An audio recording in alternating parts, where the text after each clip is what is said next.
Hello and welcome to the News9 Plus show on the world's first news and current affairs OTT platform, News9 Plus. Resigned by 28th of October, says the ruling Liberal Party to their Prime Minister Justin Trudeau in Canada. Now, Canadian Prime Minister Justin Trudeau is facing mounting pressure from within his own party to step down and not seek a fourth consecutive term. Several Liberal lawmakers have also given him a deadline of 28th of October to make his decision clear. Now, according to the reports out there on social media as well as published by various newspapers, some Liberal MPs have warned Justin Trudeau to leave, saying Trudeau must leave or face unspecified consequences. Now, this comes in on the backdrop of rising diplomatic tensions between India and Canada, and Trudeau had triggered an escalation, remember, of tensions with India over killing of Khalistani terrorist Hardeep Singh Nijjar. This was followed by India recalling its diplomats and expelling Canadian acting High Commissioner and Deputy High Commissioner. Now, this sees Trudeau faces his biggest setback of political career as a result of this current ongoing challenge to his continuing prime ministership of Canada. Will Justin Trudeau survive this? This is quite similar to what Democrats saw after US President Joe Biden opted to not run for re-elections for the upcoming presidential elections in the US. So will he be forced to step down, and how much of a role has India-Canada standoff played in this? We're talking about all of that. Joining me on the show is Sanjay Lazar, who is an aviation and law professional and author and someone who lost his family in the Air India 182 Kanishka bombing off the coast of Ireland, and so follows Canada very, very closely. Also with us on the show is Ambassador Ashok Sajjanhar, former Indian diplomat, Nirmal Abraham, political analyst and US expert, and in the studio with me is my colleague Deepak Badana. Gentlemen, thank you very much, all of you, for taking time out. Now, Deepak, I want to begin with you. It does look like right now that Justin Trudeau's popularity is at an all-time low, not just with India, but also in his own country with his own party members. So, if you look at popularity ratings that were released maybe I think 3 weeks back, Trudeau currently polls something at like 26%, which is much beyond his rival Pierre Poilievre. This has led the Liberal Party to worry about whether he is a viable candidate in the upcoming elections. Not to mention that Trudeau has found himself deeply unpopular with a vast majority of his citizens in Canada. The India-Canada spat furthermore has highlighted to a number of individuals the, shall we say, immaturity of Justin Trudeau as a political leader, how he's made this into a spectacle when it was really unnecessary.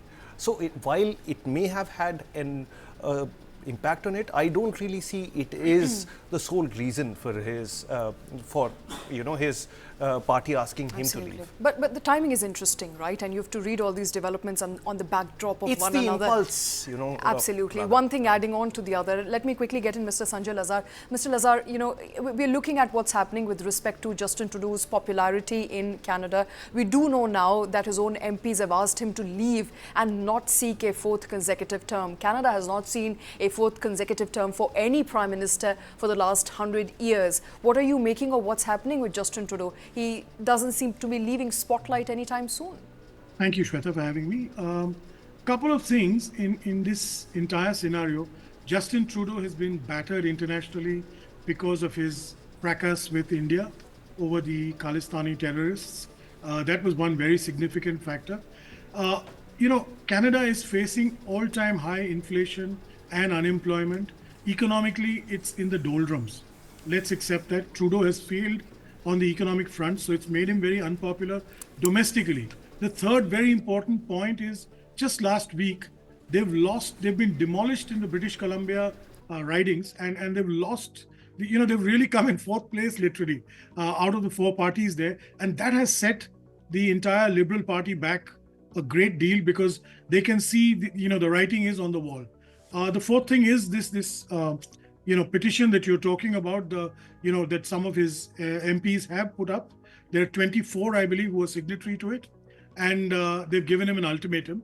There's also a code red petition which talks of the existential crisis within the Liberal Party of Canada, and there's an urgent need for a new leadership. And it's a 2-page petition which details all his failures, and it details what they're going to do. And they've asked the president of the Liberal Party to either have a fresh election or determine from this candidate if he's going likely to continue, and then they will take whatever steps they need to. So I can see he's going to face a very tough time.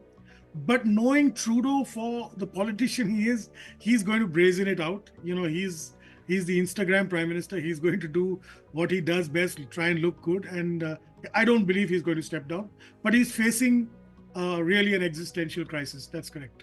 All right, Ambassador Sajanhar, he is facing an existential crisis, but on the backdrop of his relationship with India and Canada's relationship with India deteriorating now for month on month, do you believe this has anything to do with why people in his country are unhappy with him? Because, come to think of it, apart from inflation and Trudeau's own popularity decreasing, what are the chances that his relationship, or rather the measures that the country has taken as a result of which the relationship between India and Canada have deteriorated, have got to play with his own popularity within his own party?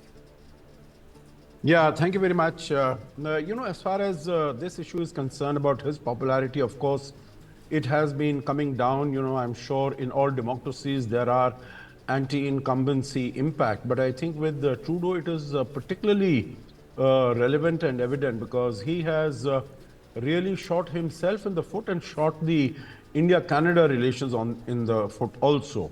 So I think this whole unsavory developments, all these that have been taking place, they have definitely had a contribution. I will not say that it is, the only factor. I think the most significant, important factor is that he's not been able to win the elections for the Liberal Party. Now, what do the politicians want? Politicians want that the leaders should be able to win the elections for them. And he has not been able to do that. So in addition to the challenges that you have mentioned about inflation, housing, unemployment, joblessness, etc., and of course the challenges that the whole geopolitical scenario is presenting, in addition to all this, he has not been able to marshal get the elections for his own contenders, for his own contestants.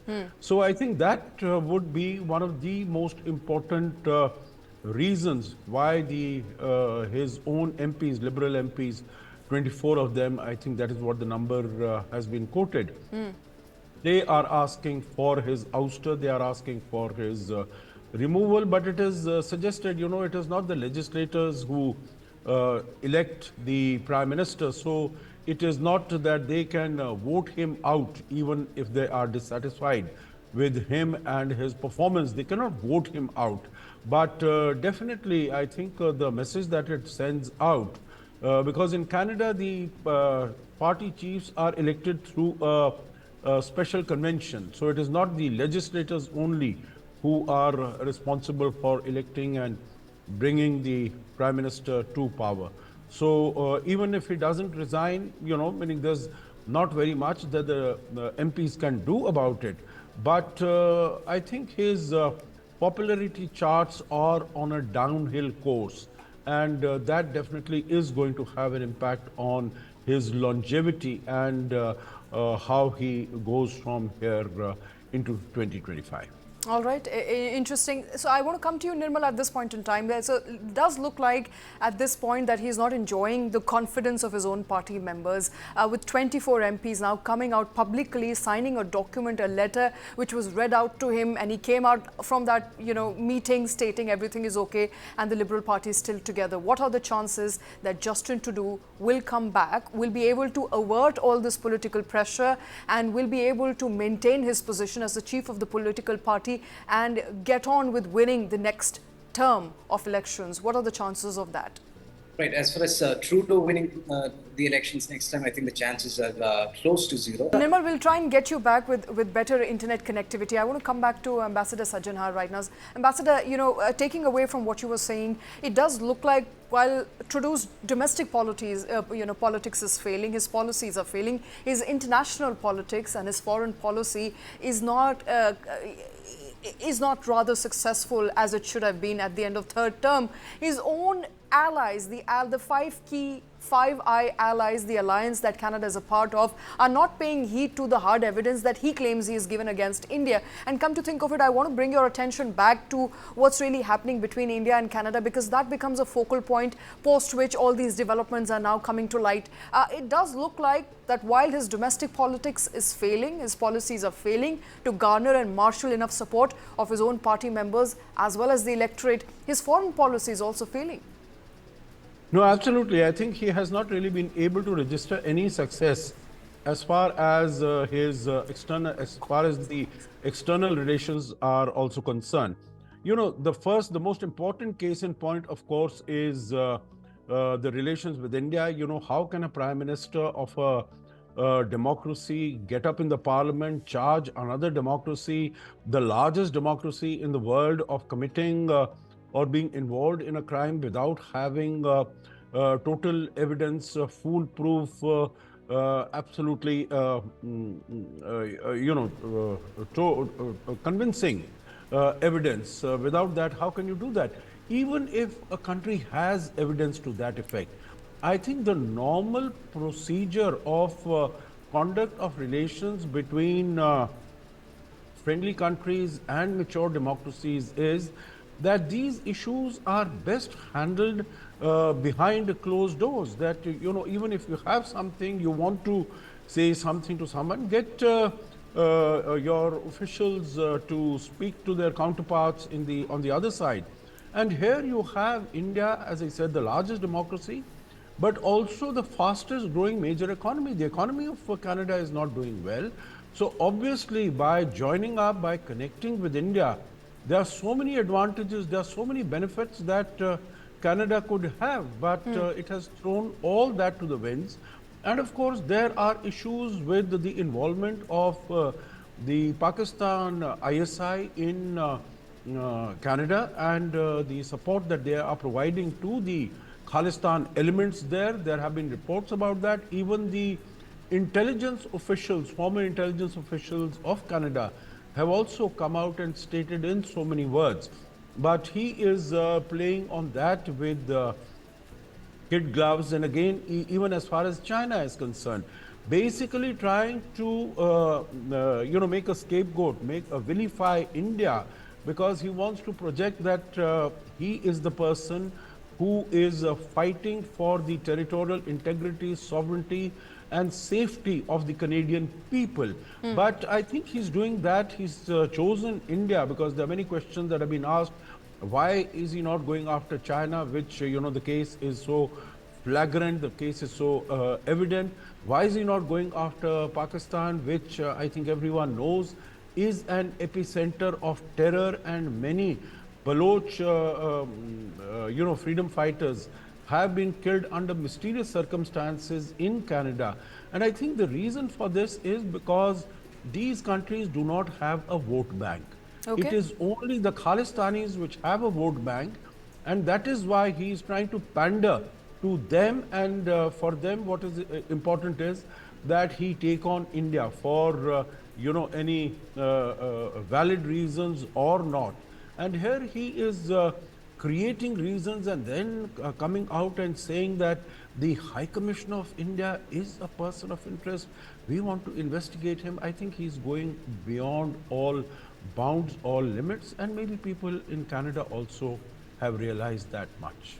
All right. Sanjay Lazar, I think it's interesting to point out at this point that it does look like all the allegations are stemming from the fact that there is an election overdue, and you want to ensure that that 3% of vote bank that you're hoping to get from people who are more inclined towards Khalistan, you get to have that. Now, there's been a conversation around foreign interference that Ambassador Sajjanhar also talked about, and foreign interference not just of India but also now coming to light that of China and Pakistan. Now, before appearing between the foreign interference inquiry, Justin Trudeau made very clear that we have only intelligence but no evidentiary proof or fact that India actually meddled with Canadian affairs at all. So in a sense, this throws all the arguments around India really interfering in Canada in a very poor and a bad spot, because there is no proof to say so.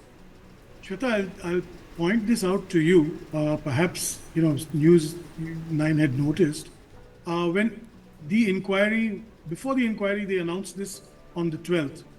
Whilst the RCMP was conducting the press conference, by the 12th minute, you already had statements by the World Sikh Organization, which is a banned outfit in India, as a terrorist outfit. They had sent press releases to 13 countries. So they already knew the content of what the RCMP was going to say. The Washington Post already had, internal details well in advance of the press conference. So it was obviously a plotted, planned thing. We've heard the deputy leader of the RCMP saying they wanted to come out with this for days. We've heard our High Commissioner, Mr. Verma, speaking that they applied for a visa to come to India to discuss this on the same day the flight was departing. So it was all a fait accompli. This is all posturing by Trudeau and his group to create a wave in his favor, to bring, like you say, the Khalistanis to support them. But because the Indians are a very large vote bank in Canada, Indo-Canadians. But let's not forget that, very small, minuscule percentage of them are Khalistanis. The rest, you've got the Hindus, you've got the regular Sikhs, you've got others. And about foreign interference, it is well known that China is the largest player in Canada. So there is really no question. It was all about China, but it's very deftly he tried to maneuver it towards an anti-India feeling, and it's exploded in his face. Because now more than ever, when I speak to Canadian Indians and I speak to, on Canadian podcasts and stuff, I get the feeling and the vibe that people have begun not to dislike him, but to despise him. Because they can see what he is. His game is up. You can only fool some people some of the time. You can't fool all the people all the time. And that's exactly what we're seeing now. All right. I think Nirmal Abram is also back on the show. Nirmal, good to have you back. What happens to Justin Trudeau's ongoing reign in Canada right now? Apart from all the anti-incumbency factor, which will obviously come into play, 3 consecutive term, no Canadian Prime Minister has won the 4th term in the last 100 years. Obviously, it's going to be a very tough ball for Justin Trudeau. At the same time, he's doing everything possible, including pandering to Khalistani elements and vote banks in order to ensure his continued prime ministership in Canada. What are the chances that he's going to come back? So what I was saying was, if you look at the polls, as mentioned earlier, he's already, the opposition leader, Pierre Poilievre, is already up 21 percentage points. So I don't think there is a chance for Justin Trudeau if he runs again. There's absolutely zero chance, in my opinion. And the reason for that is, one, there are economic issues that have gone against him, policy issues that have gone against him, a string of controversies that have gone against him. Economic issues, I think people have already discussed, things like the housing crisis, employment rates falling, growth rate as a country falling altogether.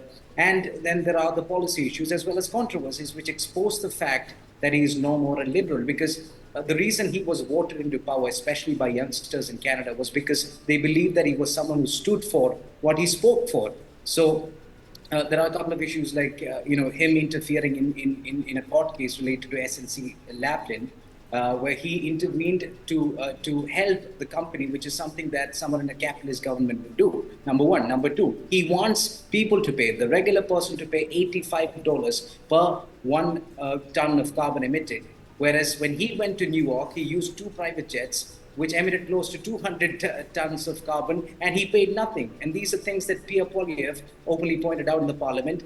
And string of other controversies as well, using charity organizations to bring money to himself. A lot of these factors have exposed that he is no more a progressive that he claims to be. And the other thing that works against him, in my opinion, is the strategy of the opposition party leader, Pierre Poilievre. Because in the past, if you look at conservative party leaders, they would project themselves as right-wing, whereas Pierre Poilievre has projected himself as somewhat of a moderate. So, for example, to the youngsters, when he goes and gives speeches to the youngsters, he says, "You might think I'm against same-sex marriage. I'm not. I have the same opinion on same-sex marriage as that of Justin Trudeau. So you can comfortably vote for me if you want to have that right protected. I'm not against the legalization of marijuana. I have the same principle as that of Justin Trudeau when it comes to that. I will not stop spending money to Ukraine." These are the things that he that he projects, and that really has helped him to get some of the moderates and some of the people who thought of moving from the Liberal Party, not towards a Conservative Party, but towards a centre-right party. I think the strategy of Pierre Poilievre has actually played a part as well. So altogether, regardless of what the polls say, I think the polls say he still has a 25% chance. I believe he has less than 1% chance, to be honest, to come back. However, the party, if given time, the elections can be held any time between today and October of next year. If they can turn things around, like boosting pensions for senior citizens, reducing the carbon tax to what it was earlier in 2019, it was $20 per ton. Now it's $85 per ton. If they could make a few economic changes and take Trudeau out of power and maybe gain the trust of NDP again. NDP, the Khalistani element in the coalition party, has already left them. So if they can gain his trust back and probably form a coalition again and maybe stick around for one more year and change, bring about an economic turnaround, they have a chance, but not with Trudeau. Not with Trudeau, and you've put a number to it. You've said less than 1%, but that's a very, very limited chance of Trudeau coming back. Deepak, when it comes to the question of relationship between India and Canada, it's important to point out that although the bilateral trade between the two countries remains same at almost $8 billion right now, it's the people, it's the number of people who are Indian Canadians currently living there, about 1.7 million, who are going to be impacted one way or the other due to these deteriorating relationships. The human-to-human contact, I think that is also likely to take a brunt. It already has. I mean, if you look at the consulates, the high commissions in both the countries, today they're working on very skeletal stuff. But I would like to make a point here.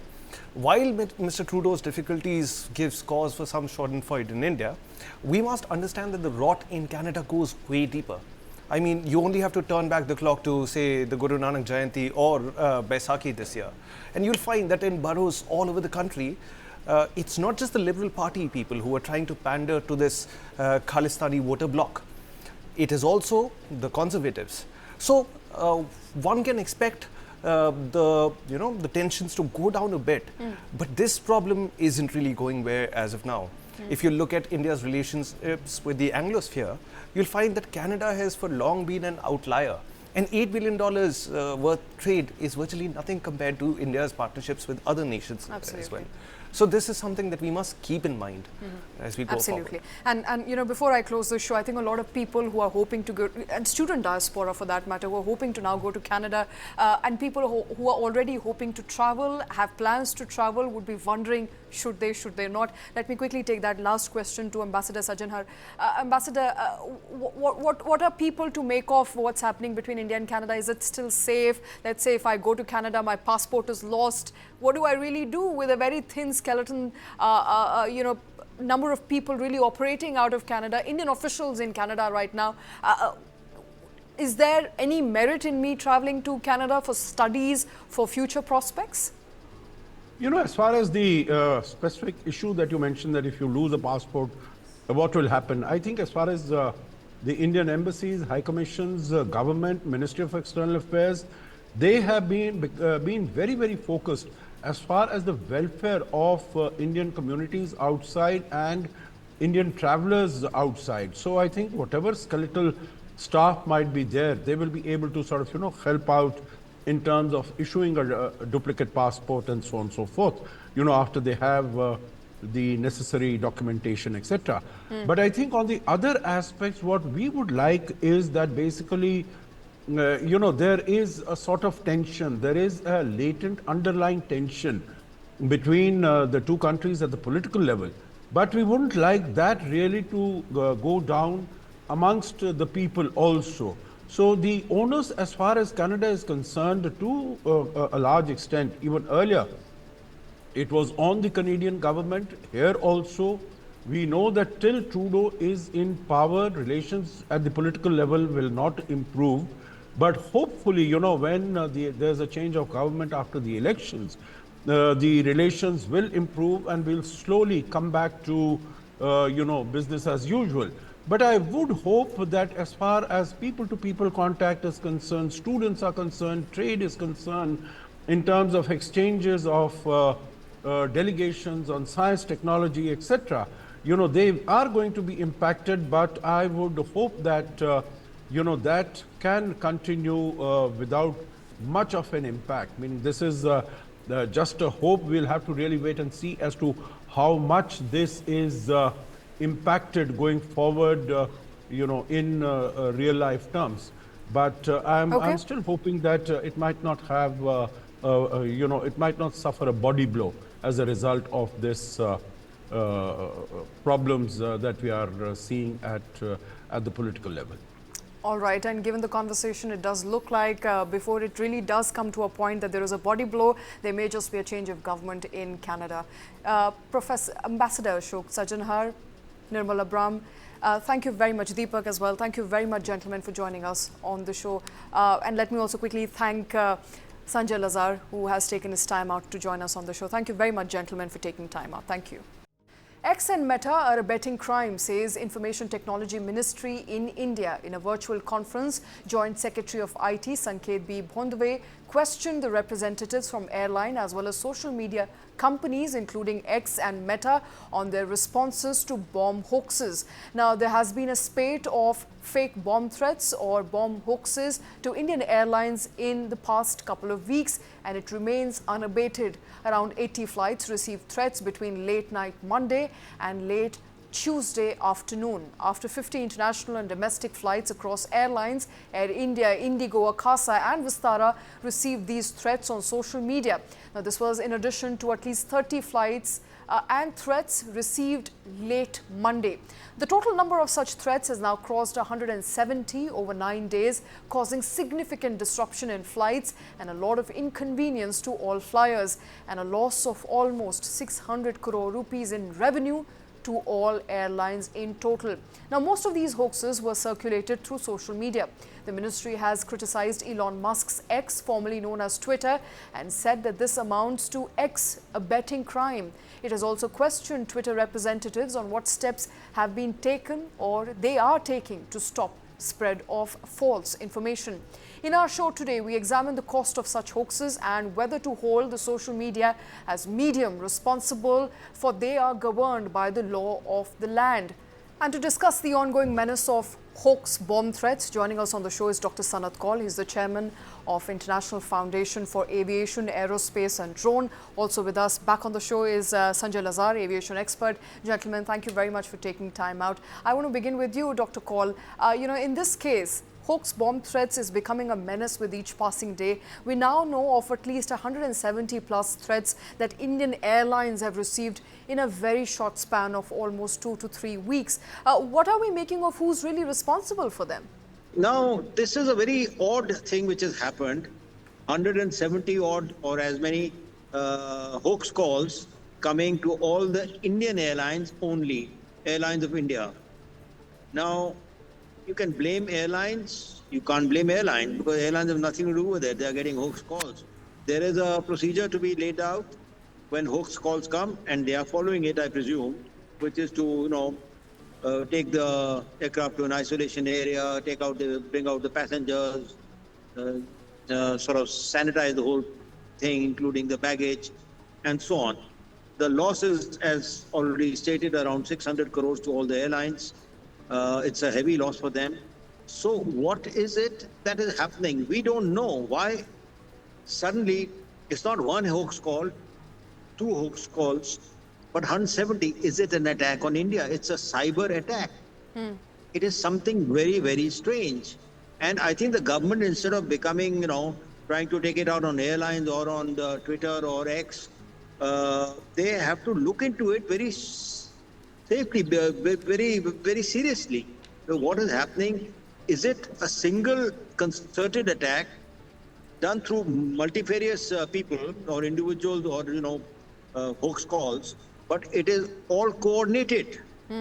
It seems to me it's like a coordinated attack on India because no other airline of any other country is being attacked. All right. To trace the origin of the attacker is very difficult, very impossible.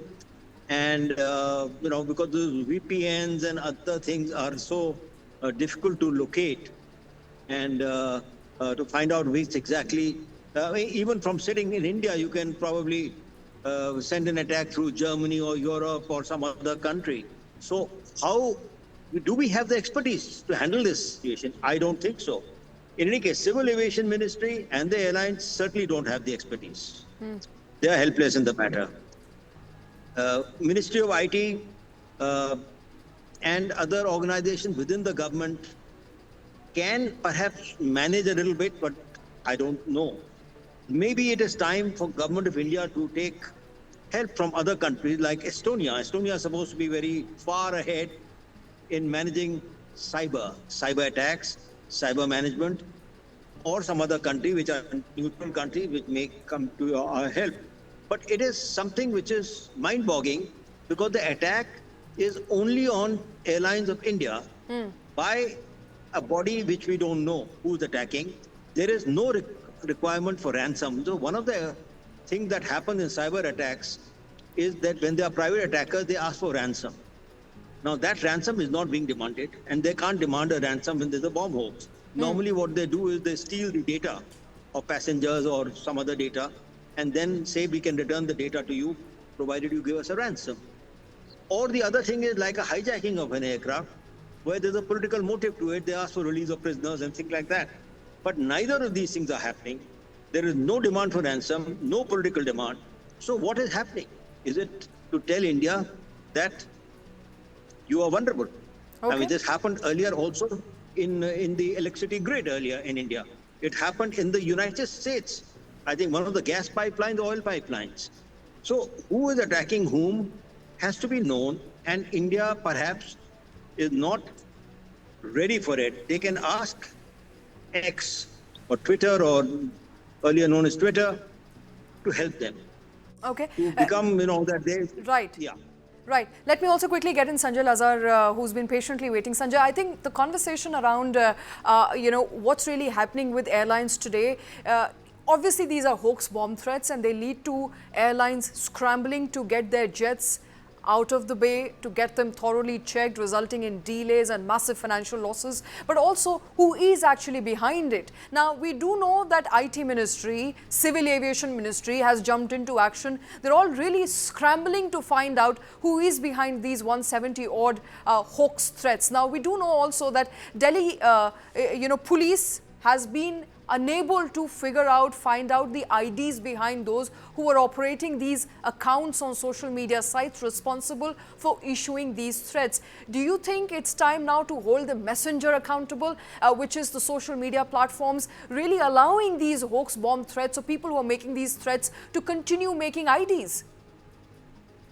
Thank you, Shweta. I would take you back, today is the 24th.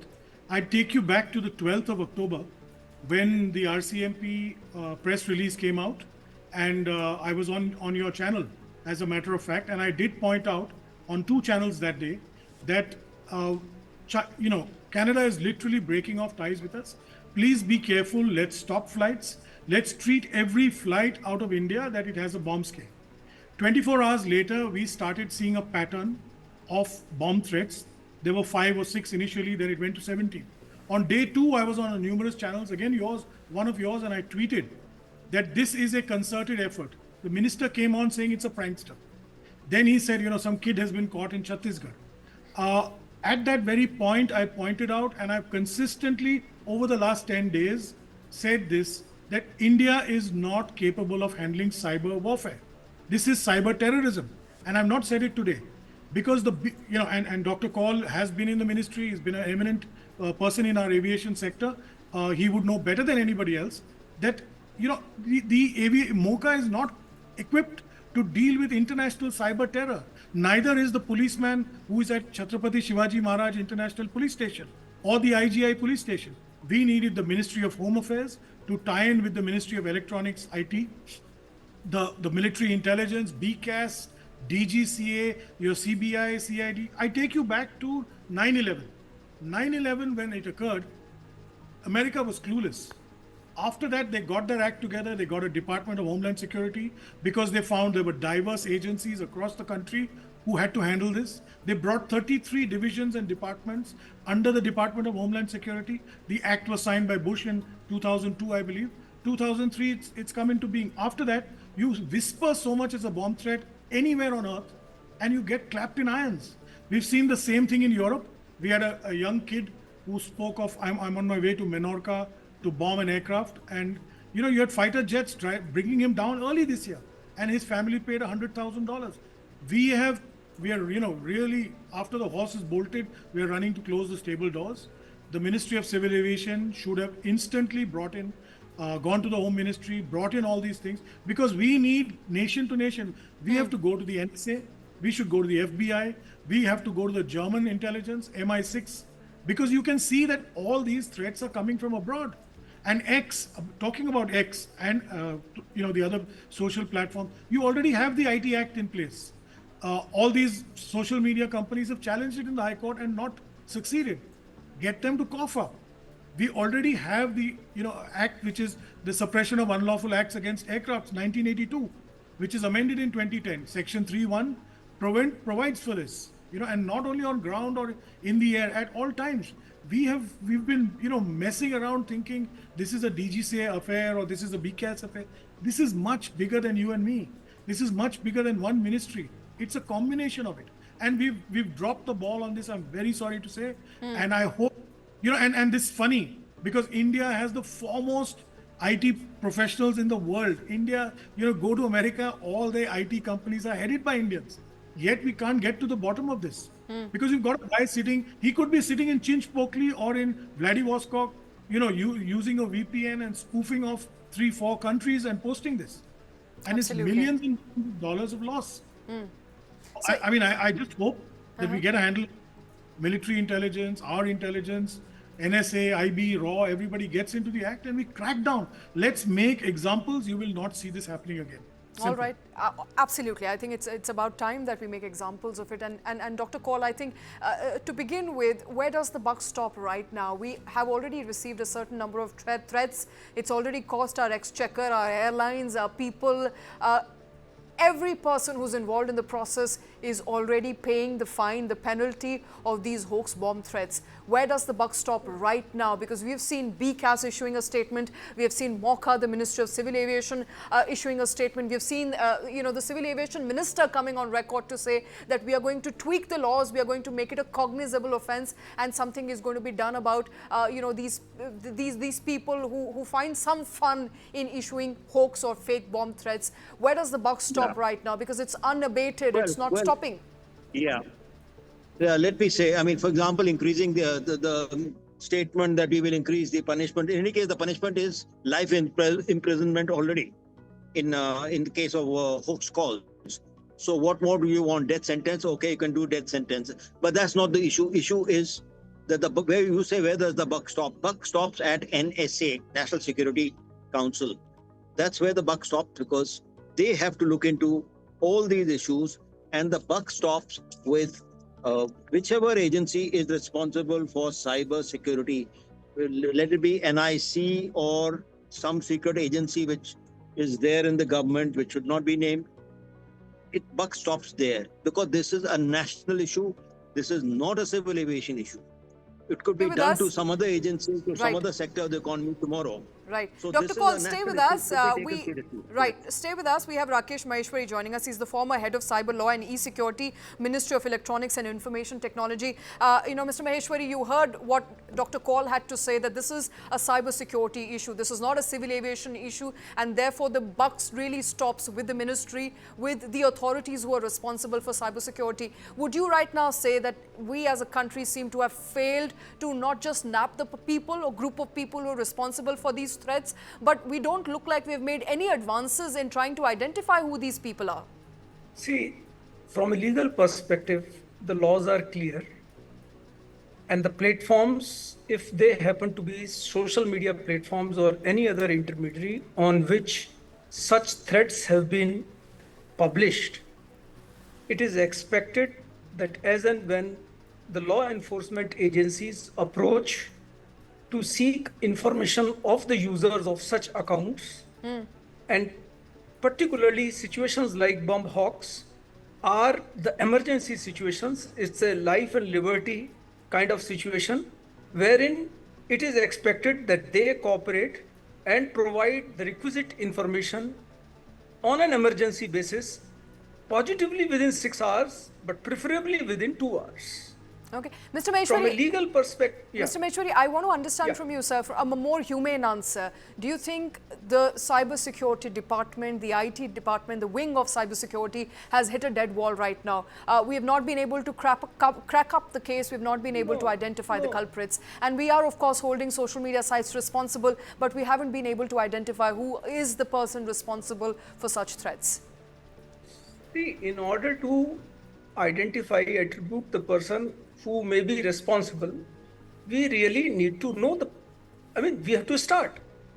And the starting process begins with seeking information of those users who are posting or who have posted it for the first time. The messages may be coming through the social media, messages may be coming through the email. Either way, either you need to approach the social media or you need to approach the email service providers. It is expected that in such scenarios, that the information, the basic subscriber information of whoever is the user, who has posted this, who has emailed this, the information is provided to law enforcement agencies. So ministries, yes, the Ministry of Electronics and IT is responsible for framing the laws, but it is expected that these laws, particularly when it is about seeking information, are executed by the law enforcement agencies, and the information is provided to whoever has requested as a lawful request. Okay. Now, I do know that you're not a part of the system, but on the basis of the news that is now coming out, in your assessment, Mr. Maheshwari, do you believe that the agencies do know right now who is responsible? Have they been able to crack up the case? Do we know some information? Do we have something to go by in order to understand who's responsible? So, in the IT world, again, sometimes attribution is not easy. So, maybe people do use VPN. People create anonymous account using VPNs, or maybe using such emails which are anonymous, such phones which are otherwise non-existent. However, from an inquiry perspective, naturally, that's the first point of seeking information. Simultaneously, of course, government has other, I'll say, inputs, intelligence inputs, which together actually help in corroborating as to where exactly or from where exactly these emails or such messages might have started. Okay. And in the cyber world, because it's a borderless world, any of these things can be initiated from anywhere across the world. Sometimes, and most of the time, such kind of messages will be anonymous. All right. I saw, Dr. Kaul, you were raising your hand. I don't have time, but I'm going to let you have the last word on this. It does look like we haven't been able to make any headways when it comes to really identifying, because we are still seeking information, Dr. Kaul, and that information has to come from social media sites. And until that happens, we'll not be able to identify who these individuals are. Don't fully agree with what you've just said. I think that our cyber security setup needs a lot of reinforcement. Firstly, you have to defend, and all sorts of things are happening around the world. I have just come from a conference of space where cybersecurity was an issue of how cyber warfare takes place today through this thing. The country has to first make sure that they just to say that we have a act and we are asking X to reveal us the details, and X says that we have to take approval of our headquarters, is not enough, is not good enough, let's say. Okay. You have to trace it, you have to track it, and you have to do something bypassing them through or getting into the X and finding out who are sending it. You don't have the wherewithal just now.